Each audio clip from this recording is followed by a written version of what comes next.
Here's your WNEM TV5 News Update. Good evening, everyone. I'm Meg McLeod. Here's a quick look at some of our stories tonight. The Oakland County Sheriff's Office is desperate for clues in the mysterious killings of two Genesee County men 17 years ago.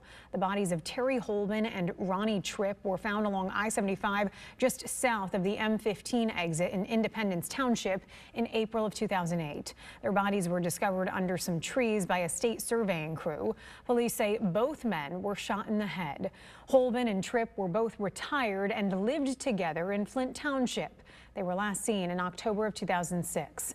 Police have the identities of the victims, but little else. They believe the men were shot months before they were found. If you have any information regarding the case, call police. Frankenmuth police are investigating a report of indecent exposure at Zender's Splash Village. Police say yesterday afternoon they received a call stating a man exposed himself inside the public viewing area of the water park. Police say they've looked at security footage and interviewed both the complainant and the man accused of exposing himself, but so far no one has been arrested.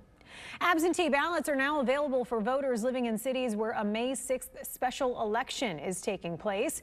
Any Michigan voter can request an absentee ballot and return the ballot by mail, in person to their local clerk's office, or into their city or township's designated drop box. You can also designate yourself as a permanent absentee voter.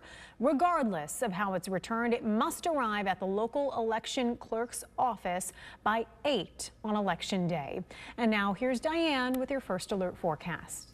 We are going to find our temperatures are a roller coaster ride going into the weekend. Even Friday night into Saturday morning, temperatures are going to continue to warm, which overnight usually we find them cooling out. So we are going in the opposite direction. 50s and 60s is what we will be waking up to as we go into the weekend.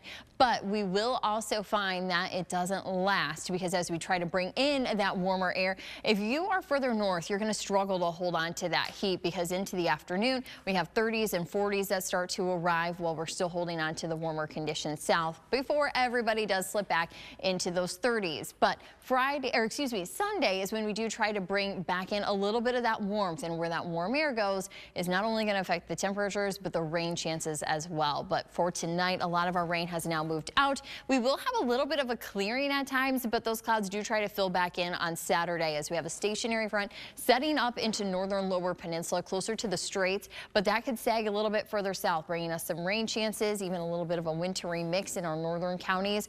But as we go throughout our Saturday, we will still find the potential that we have some rainfall overnight, and that even sets us up on Sunday to be seeing some showers and thunderstorms. Some of these could be on the stronger side, and we're really watching the timing and the placement of the center of the storm, as that can affect the forecast. But this yellow shading that we have, that's going to be our level 2, just so a slight risk for severe weather, and that means kind of some scattered severe storms could be possible, though the bullseye does stay off into Indiana. Our 7-day first alert forecast, take those temperatures for the weekend and keep an eye to your first alert weather app, because we have that variation through mid-Michigan. 40s for next week, and then we will have 50s as we get a little bit closer to the later half of the upcoming week. But we do continue to see a little bit of that wintry mix holding into Monday before another system arrives the middle of next week. Remember to tune into WNEM TV5 on air and online 24/7 for the latest news, weather, and information.